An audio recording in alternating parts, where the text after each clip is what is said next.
Hi guys, welcome back. Before I do my acrylic dirty pour, I wanted to just quickly show you how the other 4 acrylic pours dried because I did them all in one day. Batch cooked, then batch make all the acrylic paints so that there won't be any waste and then I won't have to remix them all up at all as well. So this is the last one that I did. This is the Wandering Tree pour.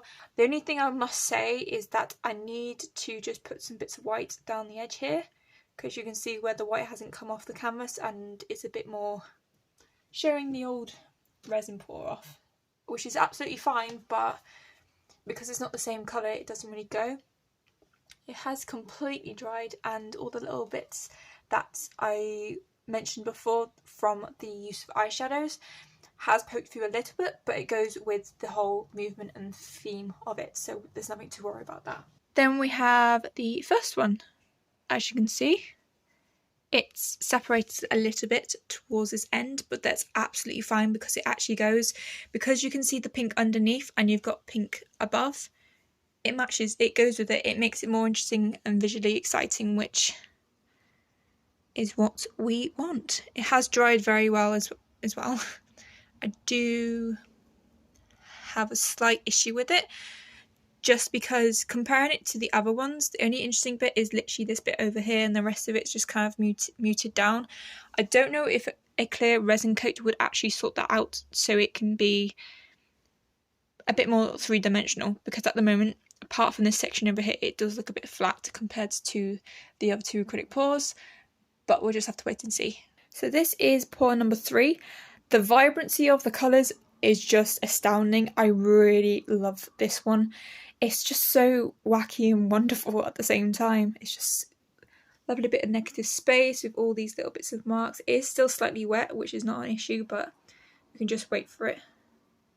It has cracked a little bit. I do think that a clear coat resin pour on top of this would just bring out all those extra colours and make it just that little bit more vibrant and wonderful.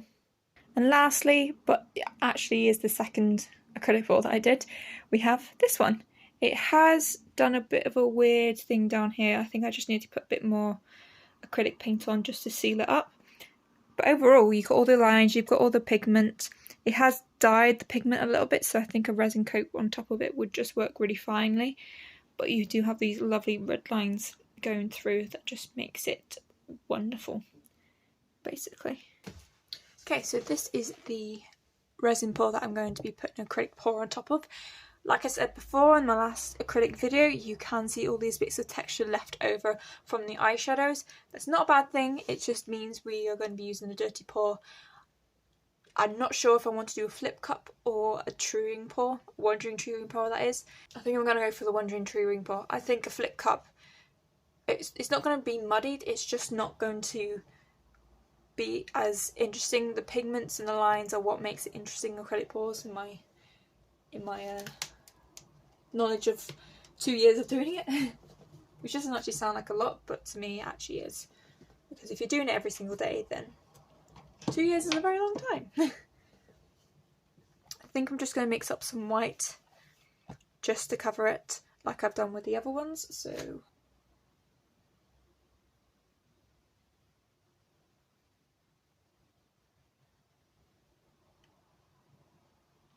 just remembered how much black there's actually in this pot, so this should be interesting.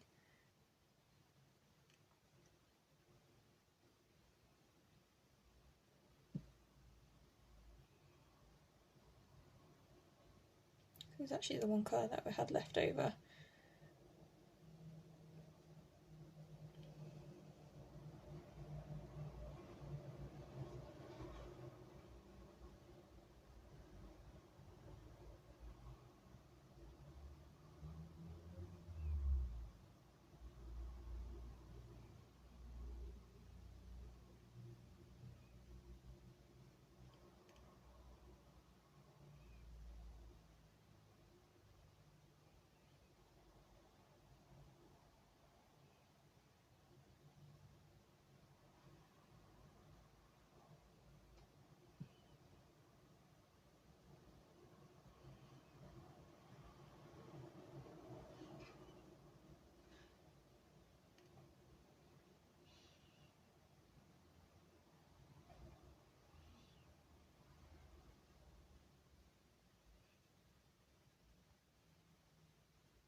It's really hard because it's obviously thickened up from the heat.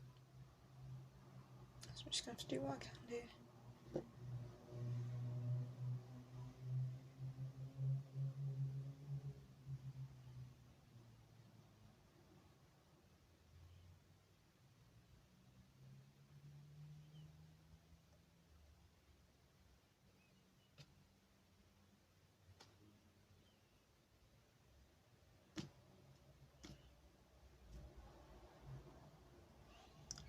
Fabulous.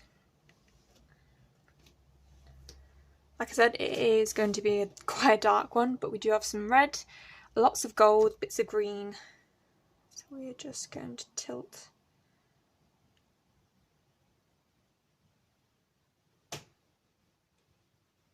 as much as we can.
Fabulous. I know I say this before with loads of them, but I really do like this one. The gold and the black are what make it. Even though there's a couple of weird colours in between, it just makes it look like organic and landscapey. Is that even the right word? Basically, it doesn't look like something from our planet in terms of the landscape and the scene and the texture and terrain. Terrain, that's the word I was looking for. It doesn't look like our earthy terrain. So yeah, I hope you guys enjoyed this process. I cannot wait to do another dirty pour, and I'm very, very glad that I went through all my artworks to find some extra pieces to do it with. I have quite a lot of canvases still left over to do some extra acrylic pours on, but they all are on canvas boards, so I'm gonna have to work out how to flatten that out first before carrying on pouring, because with canvas board it warps a lot more easier than just normal canvas. So I kind of need to sort out a way to figure that out, and once I have, I can do a load more acrylic pours and add in lots more texture. Fortunately, I have used up all the Wilkos paints. I do have a bit of Classmates left and the golden colour that I've got throughout here, so that is something to note, but I can always just pop to the shops and get it again. So yeah, I hope you guys enjoyed this video. Please give this video a like and subscribe to my channel to see more videos like this. If you'd like to leave a comment, please leave it in the comment section below. And also, if you'd like to check out my description box, the links to all my social medias and also my eBay selling account, which is where I sell all my artworks, including some extras as well that I don't feature on my channel. But until next time, I shall see you guys later. Bye for now.